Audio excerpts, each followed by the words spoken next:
Hello, everyone. For those that just joined, we're just waiting a few more minutes until more participants join, and we will start shortly with our event today. Thank you.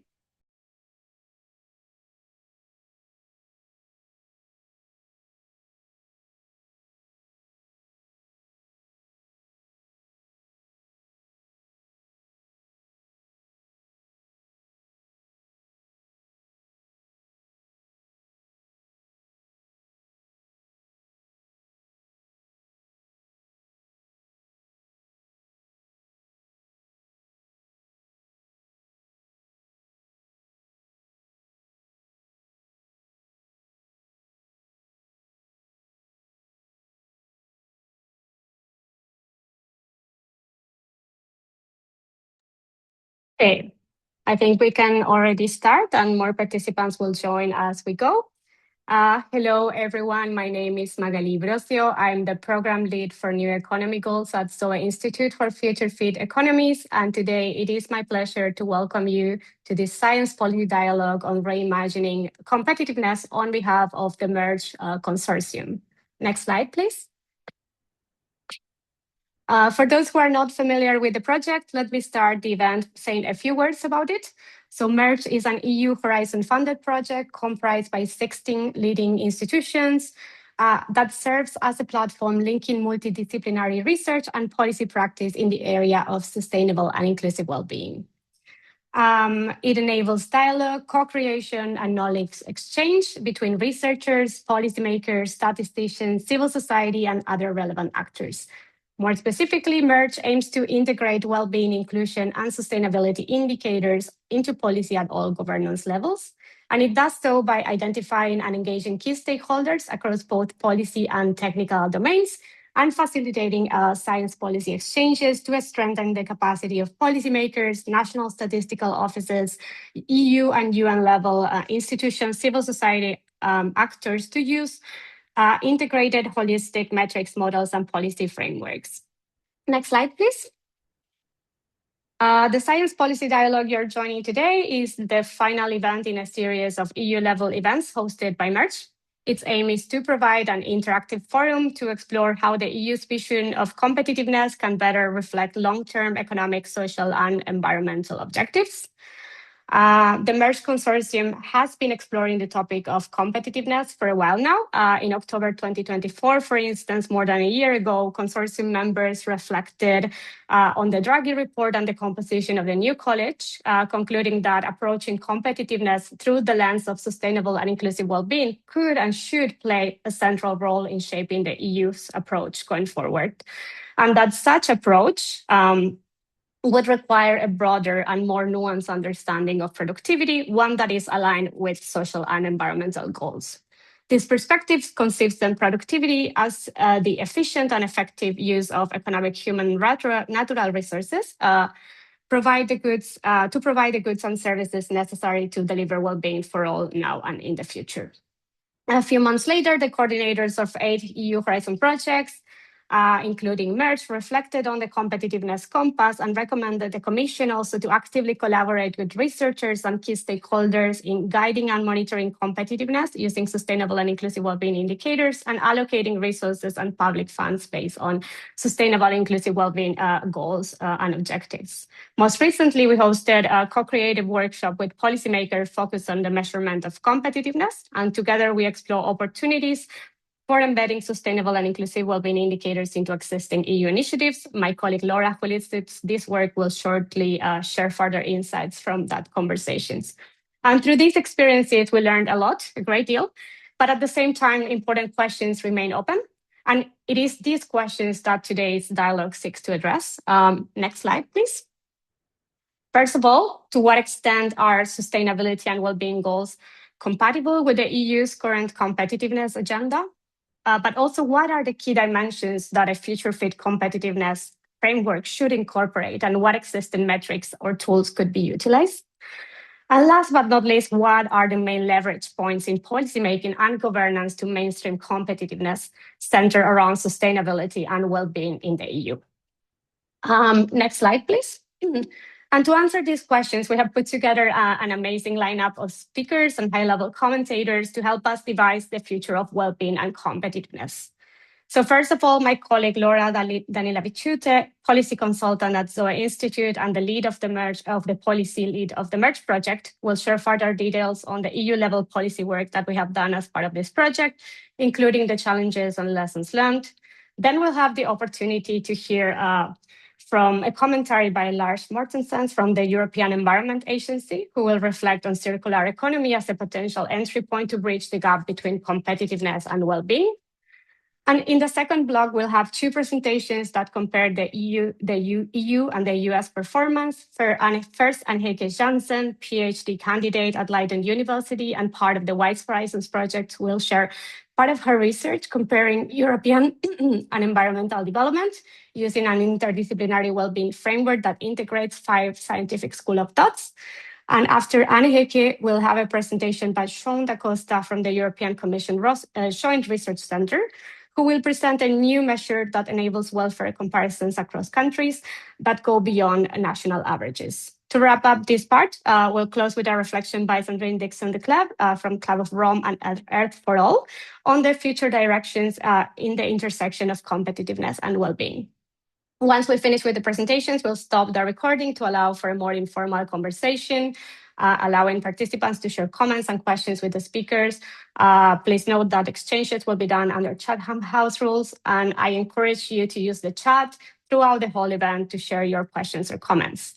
Lastly, we will finish with some final highlights or reflections from our speakers. Without any further ado, let me give the floor to my colleague Laura for the first presentation. Thank you very much. Yeah, thanks, Magalí. So as Magalí mentioned, competitiveness topic really is not new for MERGE project. And as part of a policy stream, together with the EPC, European Policy Center, we conducted a series of workshops where we focused how to really look at the well-being and sustainable inclusive well-being and how this concept can be incorporated in different European policies. So we looked at 6 non-legislative and legislative files. They are all here listed in front of you, and really ask the question, what are the challenges and opportunities to really integrate the sustainable and inclusive well-being concept, metrics, or into different policies? And during one of the workshops was on competitiveness, during which we focused on what are the possibilities really to define competitiveness and measure it. And next slide, please. And the competitiveness deep dive, so we had it almost last year, but I think the key takeaways are still relevant today. So as I said, we focused on 2 elements of competitiveness, so how to define it and how to really measure it. So we gathered policymakers and experts in the field in a co-creative workshop where we discussed these topics. And 2 main key takeaways perhaps I could mention is that long-term competitiveness framing can really help to reflect today's complex social and environmental contexts. However, the challenge is really to find the balance between different economic, environmental, and social objectives. But looking at competitiveness from the long-term perspective really helps to achieve that. And the second, when talking about the measurement of competitiveness, a few takeaways there as well. We specifically looked at two initiatives, the Circular Economy Act and Equality Jobs Roadmap initiatives. And for the Circular Economy Act, the resource productivity as opposed to labor productivity formed a big part of the discussions and how to really incorporate that into measurement. And when we spoke about the Equality Jobs Roadmap, a clear need for comprehensive employment indicators, adding diversity of employment types, fair wages elements was mentioned in the discussion. So to summarize this, I think when looking at specific policy initiatives, there is a potential to really bring well-being and competitiveness together so that these concepts are really, when looking at specific policies, it's obvious that these concepts are really not contradicting each other, but can complement and work together. Thanks. Thank you so Magalí, much, Laura. Yeah, thank you so much for that overview. Lars, I'll leave the floor to you for your commentary. Thank you so much, Magalí, and good afternoon, everybody. So for those who don't know me, my name is Lars Mortensen. I'm an expert on circular economy and on well-being economy at the European Environment Agency, on circular economy for many, many years, and for the past few years also on the well-being economy. I'm also a member of the Club of Rome, and I also helped form the Global Wellbeing Economy Alliance. So thanks for the opportunity to make this commentary. What I would like to argue is that basically when making the bridge between competitiveness and the well-being economy, we have to look at circularity as the bridge. I think circularity is a really, really strong bridge here, and I would like to argue why I think that is the case. Basically, if you look at the priorities of this commission, if you look at the competitiveness compass, it's very, very clear in the competitiveness compass that came out last year that it identifies circular economy as something with huge potentials for decarbonization, for competitiveness, economic security, etc. And this is fully in line with the Draghi report. Then shortly after that came the Clean Industrial Deal, which again pointed to the circular economy as a very, very strong priority and basically said that by 2030, the EU has to be a leader on circular economy.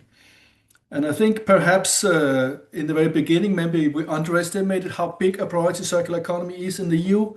Now it's really, really clear circular economy is a very, very big priority. And we are waiting for the Circular Economy Act expected for September. So the point is basically that circular economy is high on the agenda, but it has very few indicators and metrics to monitor it. And also there is a circular economy can be defined in many ways. If you look at the circular economy, it can be defined in a very narrow way. So basically as collecting and recycling. It could be defined in a more broader way, also including longer use of products, reuse and repair. But if you look a step further, the circular economy only really makes sense as a strong European policy if it benefits the well-being of the citizens of Europe. So there actually you could argue that well-being that circular economy can be interpreted in an even broader way. So circularity in a way that it's about recycling and sorting, it's about longer use, reuse, but it's to benefit the people of Europe. That's very clear. And I don't think many would argue against that. So with that in mind, Sandrine, myself, and others, we are working on a report looking at the links between the circular economy and the well-being economy. This report is led by people from the ZOE Institute, the System Transformation Hub, and here in the European Environment Agency. Peter Bensur, who is also here from the JRC, is also involved. And what we are doing is basically looking at trying to map the circular economy and the well-being economy, and basically how the circular economy, what is a circular economy with well-being for the people? Just to mention a few examples, it could be, for example, if you extend the lifetime of products, then that would link the products better with the people. We feel attachments to the products we use, we like them, we love them. All these arguments, the same goes with repair, if we repair our things. So all of these things can actually contribute to increasing well-being of the Europeans. So what we've been doing is that we have prepared a draft report.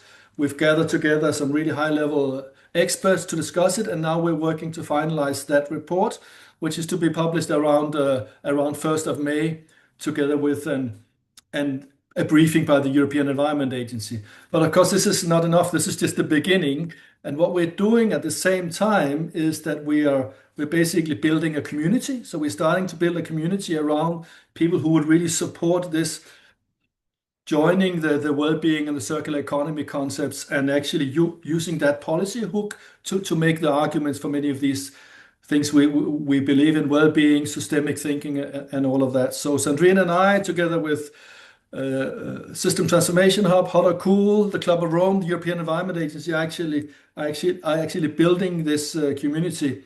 So what I would like to also ask anybody who's interested, let us know, and we will make you part of this journey. And of course, this is just the very beginning. This is, we're starting to discuss it now, but I think we'll have many discussions about this in the coming months and years, and also high-level people from the Commission is involved in that. So we do think there is really something to believe in here, and I'm sure when Sandrine comes in with her commentary, she'll probably follow up on my arguments. Yes, so thanks a lot for that, and I look forward to the next presentations and to the discussion, of course.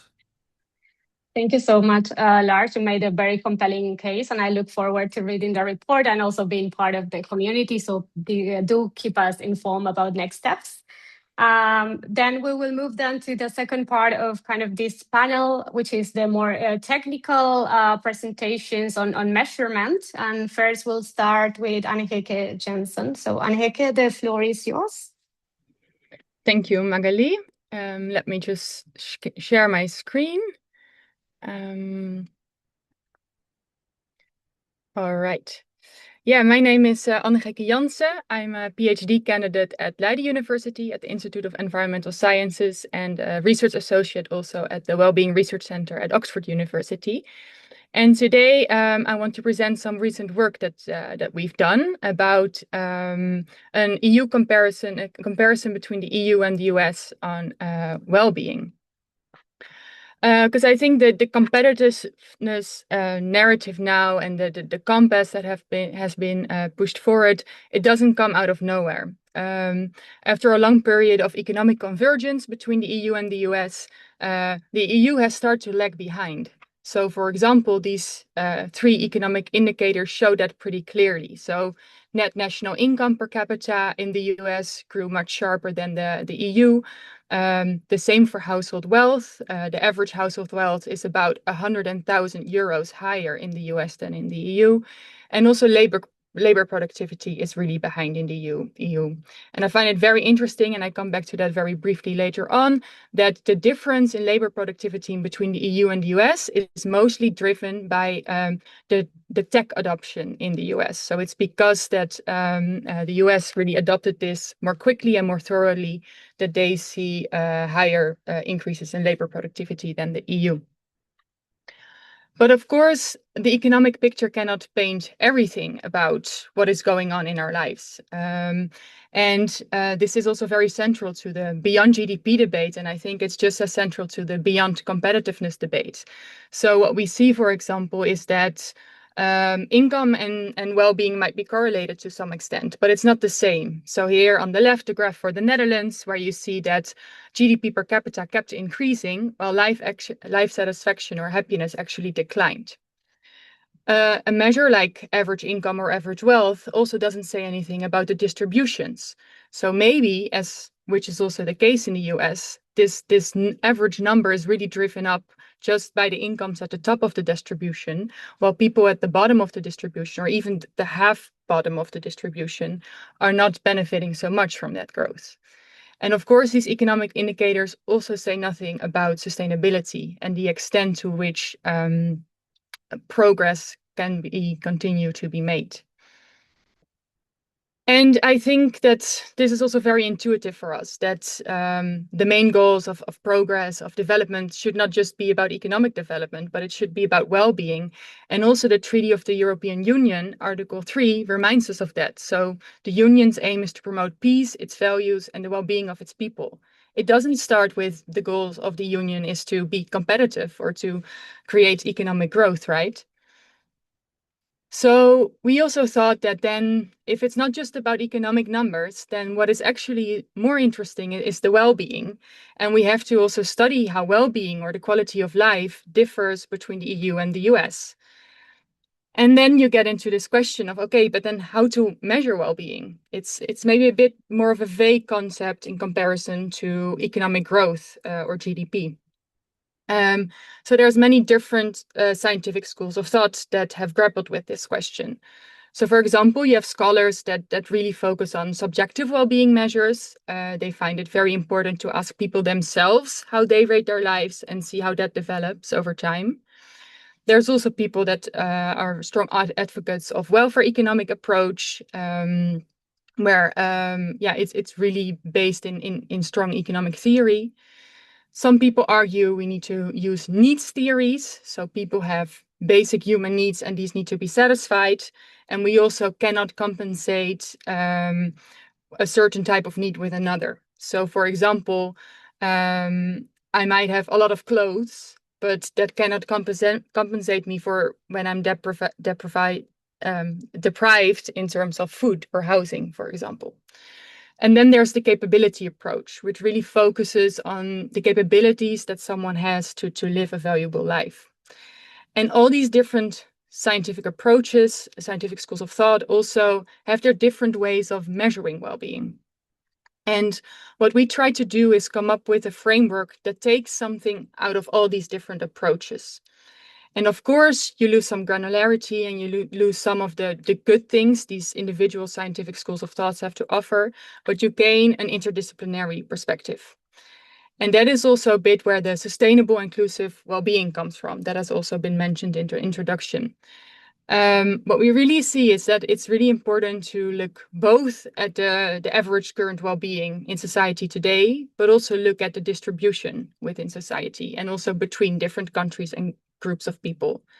And also look at the well-being of future generations and address this separately, because it's just not the same as the current well-being. And if you bring these two into one number, you cannot really see the trade-offs anymore. And then these pillars, these dimensions, they can be assessed and should be assessed, according to us, by looking both at subjective and objective data. So both by asking people how they think life is going, but also looking at an objective number, like access to education, for example. So I will take you through some of the findings we have for the well-being comparison between the EU and the US.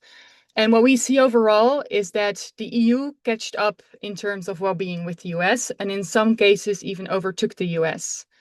So you see, for example, the Human Development Index, which is an index based on education, income, and life expectancy, that the EU really catched up with the US. And the US has mainly see a dip also because of declining life expectancy, which you also see at the bottom left, where the EU is doing better than the US already since for many years now. The EU is also catched up in terms of life satisfaction and in terms of school enrollment. And because we're looking here at economically developed regions, I think that the school enrollment also in the tertiary schools is probably most interesting to look at. The EU is also doing much better on objective safety indicators like intentional homicides. But interestingly enough, this doesn't show in subjective data. So if you ask people in the EU and the US, do you feel safe walking home at night? The answers are pretty similar in both regions. Then also an indicator of an index of voice and accountability, where you really see a sharp decline in the US, and it doesn't even include like the most recent data for the past 2 years. The EU has also seen a slight decline, but is much more stable in comparison to the US. Let's also look at some numbers for distribution or inclusion. So we really see that income inequality and wealth inequality is much, much higher in the US than in the EU. And also it has been increasing more sharply in recent decades in the case of income inequality. So like I said also before, if you have an average number of how income develops or how wealth develops in a country, you're not able to see these kind of things. And also, if you really zoom in on the bottom of the distribution, which is not really displayed here, but if you look at a number of relative poverty, so the percentage of people that earns less than the median income, it's higher, much higher in the US. It's around, I think, 18%, whereas it's 10% in the EU on average. If we look at gender dynamics, it really, the picture is not very clear who's behind, or who's lagging, or who is like winning. So here on the right, you see the female share in labor income, and you see that the EU is doing slightly better, but the difference aren't that large, and also really dependent on what indicators you look at. If we look at sustainability, we see that the EU really outperforms the US very sharply, especially when it comes to environmental sustainability. So, for example, the material footprint per capita is of the EU is only 2/3 of the level in the US, and for greenhouse gas emissions, it's very similar. And also, you see this also when we take adjusted net savings, which is also a measure of economic performance, but then discounted for environmental damages. So actually, on sustainability, the EU does much better. But at the same time, it's very important to realize that the EU also doesn't do very well from a global perspective. So the EU is also way behind, overshooting its boundaries. If you look at it from an angle of sustainability targets, but also from fairness targets, even the EU is doing very poorly. And it's also important to realize that also inequality plays a role in this. So here again, you see the footprints of people in the EU and the US, and you actually see that the top 1% that emits the most, especially in the US, it's around 200 tons, whereas the bottom only emits, well, only 12 tons, and in the EU it's almost 6. Whereas if we would really be in line with our sustainability targets, it would be more definitely below 2.5 and actually more around 1 ton per person. So we're 2 more minutes, Annegeke. Thank you. We're far off from that. And also there is also an institutional side to this story of sustainability. Are we able to sustain the way that we live our lives today? And I think these are two interesting graphs. So what we see is in both regions, trust in national government is really low. And also in the US especially, it has been, it's actually, sorry, these graphs are always confusing, but it has been declining quite sharply. And also if you look at a more objective indicator like rule of law, you see that actually both regions are experiencing a decline. So I'll wrap up to the conclusion. I mean, we've looked at many indicators, but I could only pick a couple for today. But I think this shows very clearly that economic competitiveness or economic indicators, they are not able to tell the whole story about quality of life in different regions. We've seen that the EU has caught up in terms of well-being, and is also better able to distribute well-being broadly in society and achieving that at lower environmental cost. I think that it's incredibly important that we do not just focus on economic competitiveness, but really also think how can we preserve social inclusion, which was actually written also by Draghi himself in that report. And to that extent, I think it's really important that we ask ourselves the question, so what are the sources of competitiveness that we value and who benefits from that? Because if we want to get our competitiveness, for example, like the US did, just from the tech sector mainly, we have to be also very aware of who are the ones that benefit then from that growing tech sector. So I hope that provides some inspiration to the discussion. I look forward to one more presentation and then getting into discussion with you all. Thank you. Thank you, Annegeke. It indeed provided a lot of inspirations, I think, for everyone. There's a lot of comments already in the chat, so thank you for that. Then I will then leave the floor to Shaun for his presentation. Thank you, Magalí. Thank you, Annegeke. Okay, so I'll just share my screen here.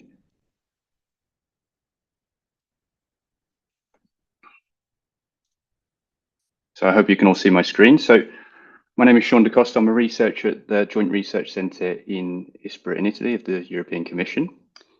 And what I'm going to do today is I'm going to present a paper which is trying to address two issues. So the first issue is that GDP per capita is really a limited measure of well-being or social welfare because it misses key dimensions, such as health, for instance. The second issue is that country comparisons, as we've seen in the previous presentation, often rely on averages, but the underlying distributions normally matter. For instance, two countries can have the same average GDP per capita, but very underlying different distributions of income. So what we want to do in this paper is introduce a new well-being measure that combines income and lifespan, this more specifically, or life expectancy, in a way that is sensitive to these underlying inequalities. And then we do an empirical illustration using the EU versus US comparison. And what we want to see is how do the conclusions we have on welfare rankings change once we look beyond income and life expectancy averages. And this has relevance, of course, in the discussions about the Draghi report, which use income per labour unit as or per hour worked as a measure of competitiveness. So we want to go beyond these unidimensional measures. So I haven't got time to present the measure in detail, but what I want to do is to give you two examples of the main concepts that we use in the measure to give you the underlying intuition, and I hope that then you can follow from there. So consider the typical unidimensional case. We have here two countries, country A and country B, and their income per capita of 80,000 and 55,000 respectively. Here it's quite easy to say that country B is better off than country A if we're monotonic in this sense, that we believe more income. Shaun, I think we're only seeing the first slide. Just. Yeah, it's not in screen showing, Shaun. It's only, yeah, we only see the intro. And it hasn't gone to the next slide. Yeah. Okay. Let me just, you see it now? No. Not yet. Now it's gone. Aye.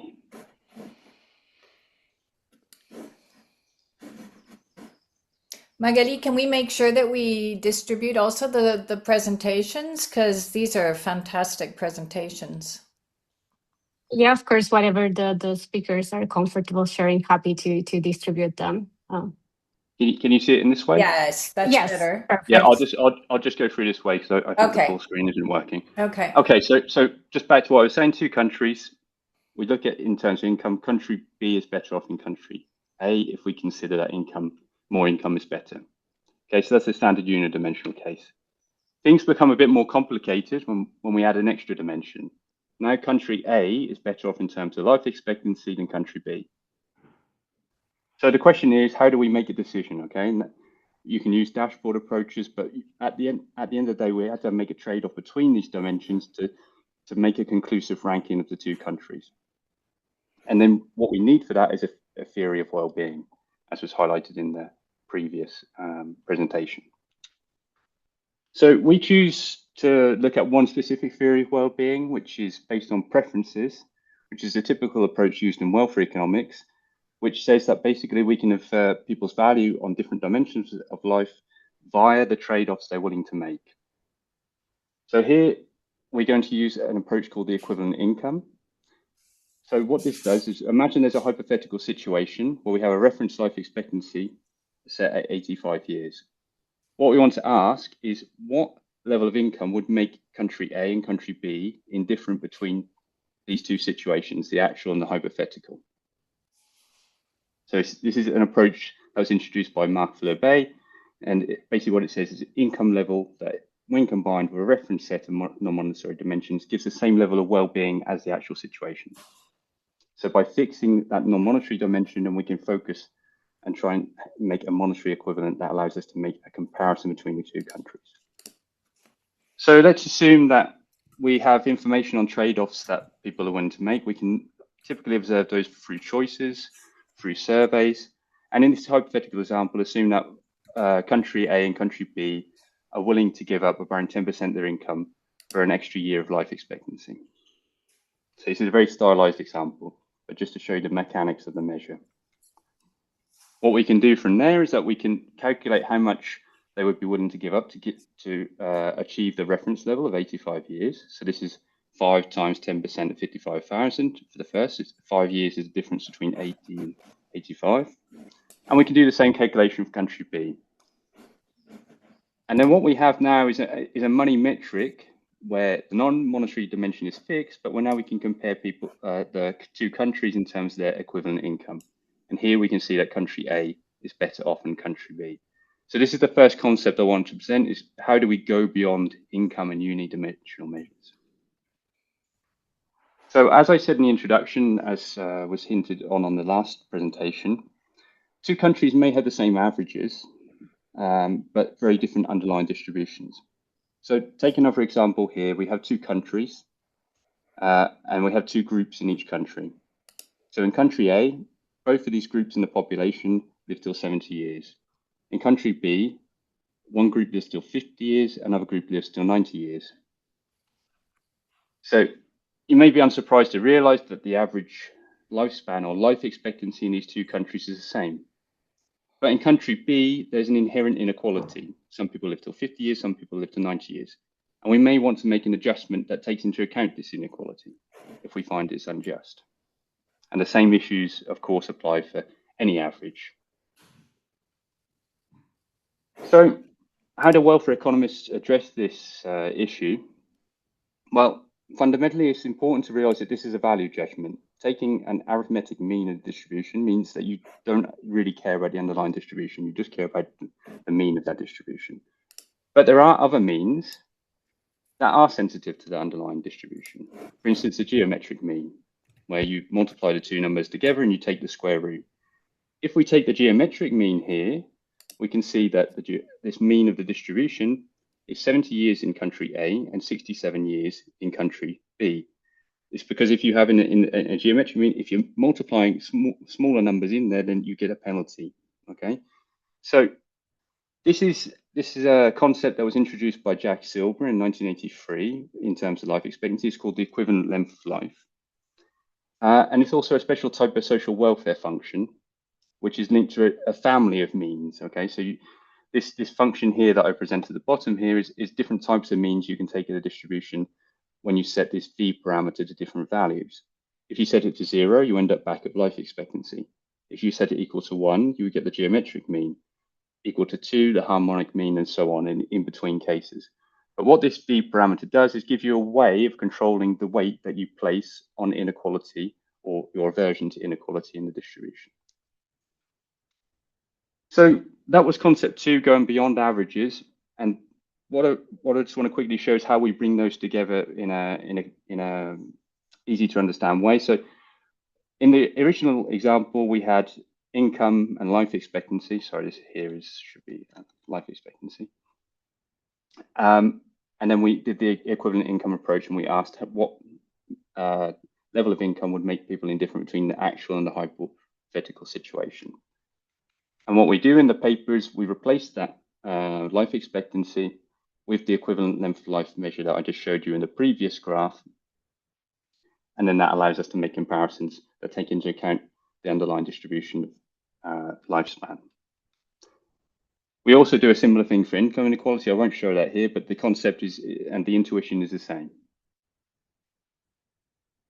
So you may be saying, okay, Shaun, well, you showed us some very stylized examples in the previous slides, but does this really matter? You know, high income countries tend to have very similar life expectancies. Does this really matter at all? Okay, why are we doing this? So here we have the lifespan distributions for the US and the EU in 2022. The EU is in the dark line here, dark blue line, and the US is in the light blue line. And these are the proportions of people dying at each age, okay? So what you can see here already is that the EU has a higher level of infant mortality, and there are more deaths in the middle of the distribution, so possibly reflecting these deaths of despair, as highlighted by Annegeke. And what I want to show is that if we take the average of these distributions, we get life expectancy. So in the EU, it's 80.5 years. In the US, it's 78 years. We take the difference between those two, we say that the EU is better off by 2.5 years. But if we look at this equivalent length of life measure where we place some penalty on inequalities in the distribution, this difference grows to around 4 years. So you can see here that this is already starting to make a difference. And if you increase that level of aversion on inequalities, the penalty becomes higher and the difference becomes higher. 2 more minutes, Shaun. Okay, thank you. So how does that translate into our measures? Well, okay, what we have here is we have the EU and the US. On the y-axis, we have income. And here the blue bars represent income in each year, income per capita in the EU and the US. And what we can see, and what we saw in the previous slide as well, that the EU is behind in terms of income per capita. If we make an adjustment for average health or life expectancy, which was the first example I showed you, you see that that gap starts to vanish. Why? Because the EU has a higher life expectancy. What about if we add health inequality, so lifespan inequality? In that previous graph I showed you, there was differences, and we saw that the differences increase as you place more weight. Now we monetize those differences in this graph here, and we show that again, the gap starts to decrease between the US and the EU under this very stylized example. If we go one step further and we add income inequality, then what we see is that this gap vanishes altogether and the ranking reverses. Now, I had to add a disclaimer here that these, there's a lot of uncertainty regarding the parameters of these models. We have used a few different parameterizations, and you find that obviously that the rankings are sensitive to these parameter values. But on the most, as you place more weight on inequalities in the distribution, we find that the ranking reverses, and that seems to be quite a robust result. So here we have a slightly lower weight placed on the inequality, and you can see that the difference isn't so obvious between the two.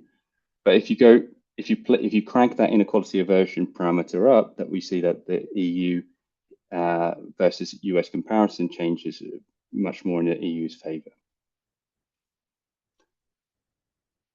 So I hope that was clear, but just to conclude, what we do here is we introduce a new wellbeing measure that incorporates these non-monetary dimensions in inequalities. Importantly, these measures rely on the same underlying data as traditional measures of GDP and life expectancy. We just require information on the trade-offs that people are willing to make. But what we see is from these sort of illustrative examples that inequalities in lifespan and income seem to matter. And this welfare gap, it decreases with the level of inequality or the weight we place on inequality. But as I said, there's a lot of uncertainty here. But what this really reflects is that the underlying value judgments we have in our measures, if there's a measure, if we set this value equal to 0, there's no aversion. If we set it equal to 1, there's some. If we set it equal to 1.5, there's a lot higher. They really matter for making comparisons between countries. We really had to be transparent and explicit about this when making these comparisons. So thank you very much, and I'm happy to take any questions later on that you may have. Thank you so much, Shaun. That was extremely interesting, and there's already some questions and comments in the chat. Then I'll just leave the floor to my colleague Sandrine for wrapping up these presentations. Thank you, Magalí, and fantastic presentations. I think that it really leads us to think a little bit about how we join the dots, and that's a little bit what I want to do. I want to also give my appreciation to Merge for asking me to be a bit of a strategic advisor so that we can do exactly that, which is think through where are we, what's the context, and then how do we actually inject well-being economics across the board when we're talking about competitiveness. I think that we have to realize at this time, and exactly the data that we've just been shown, that it's pretty clear that overall Europe still has the highest quality of life factors. And we've got that going for us here in Europe. So if we're going to think about a strategy in Europe, where can we continue to use the data that Shaun just showed us? And I've been in discussions with Peter and the JRC about how we can really demonstrate what it looks like, therefore, to then have high quality of life factors. What is that dependent on? What is it dependent on from a social, environmental, and all the other data that actually Annegeke gave us in the very beginning of your presentation? It's clear that we also now have going for us in the discussion around competitiveness, the discussion around cost. The reverse of competitiveness is how much does it cost our economy if we continue to go down the route of using productivity as the only measure of growth? How does it cost our economy if we continue, and this is exactly what Lars's point is and the discussions that we had around circularity, if we continue to just take natural resources and not actually invest in a regenerative economic model that actually takes into consideration at its core human and planetary well-being. And so how do we start to join those dots? And that's exactly what I've been trying to do now, not only through the Club of Rome, but through Earth for All, and trying to better understand where are those points, those levers that we can use. One is the cost of inaction data. So clearly, if at 1.5 degrees, we are losing 3% of GDP, or at 3 degrees, we have upwards of a 17% loss of GDP, these are the types of data that start to count when we actually speak to governments. Because what we're seeing is the impact directly of climate change on our food production, which of course is going to be a cost and is not going to make Europe more competitive. We're going to see it directly in terms of our access to water, which, by the way, both food and water are key policy concerns at this time. So how do we reverse the conversation around agriculture and around water usage and really speak about the cost of inaction and the need to place a value on both, which goes beyond GDP? So that's one entry point with regard to competitiveness.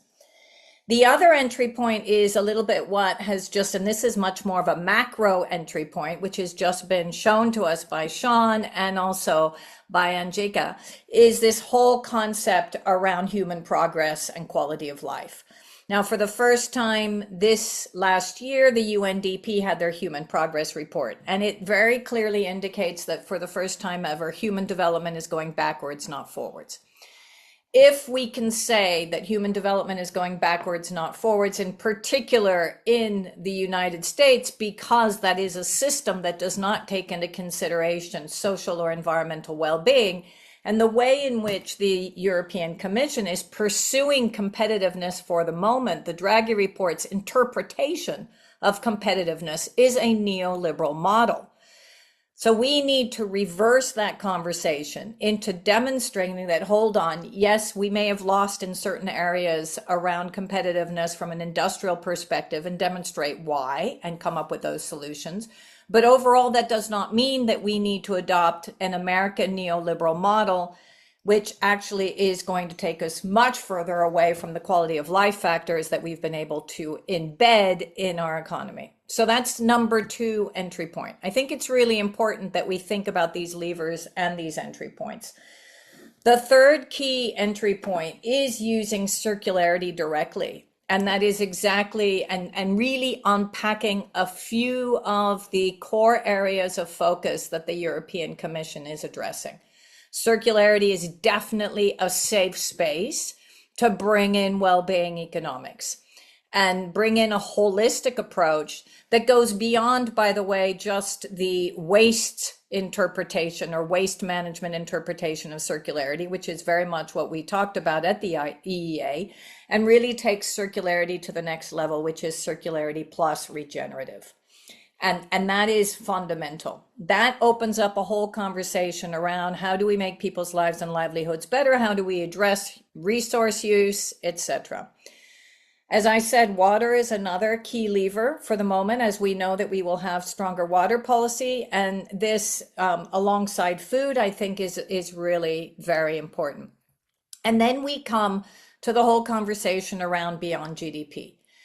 And I do think that, and with the UN high level group on beyond GDP, the continued conversation that we're seeing at the OECD, but also the work that's being done, the dashboard, which is extraordinary, by the JRC and all the incredible team working with Peter. All of this work is happening at the same time. And again, at a time when we can demonstrate that we must buffer GDP growth because of the cost of inaction and the fact that climate change in any case is going to have a huge impact on GDP. So this is the moment to bring beyond GDP back in. This is the moment not only to create that underbelly of new economics, but also to infiltrate it when we speak about all the other issues around indicators. And I can give you another and final perfect example, the example of health. So working with the World Health Organization's new Pan-European Commission on Climate and Health, as a commissioner, I noticed with Enrico Giovannini, again, both of us working on Beyond GDP, that we were missing the economic elements of the work that we were doing together with the World Health Organization, that we needed to bring in a health and economics chapter around, again, the cost of inaction. And let's be very clear, the cost of inaction has a variety of different dimensions within a health perspective. Mental health, which is going up, which is reducing human well-being, but also physical health in terms of, for example, heat strokes, the heat impacts that we're seeing from climate change. But then there are huge infrastructural issues as well, which we're also able to bring in from an economic perspective. So these are just some of the live examples of conversations that have shifted today using the different policies that we're looking at, but bringing in the new metrics, the new thinking from Beyond GDP, which I think is extremely helpful. And I'll close with the following, which is growing social tension. All of our data demonstrates that people are not happy, there's more anxiety, mental illness is going up, suicide rates are going up. And so that element of health as well, so the link between human well-being and economics is also fundamental, and one that we're seeing is really permeating across conversations with social healthcare and hospitals, patients versus illness, alongside also doctors, etc., where we're talking about new types of medical care, healthcare, and well-being. So I'll leave it at that. A lot of that summary also is included in our work around creating a new compass, which is a systems change compass, and the new 10 principles of how you address all these different aspects in new policymaking. Thank you, Sandrine. Always a pleasure having you help us think about seeing the big picture and connecting these dots. I think that's a really important exercise. So as promised, I will stop the recording now.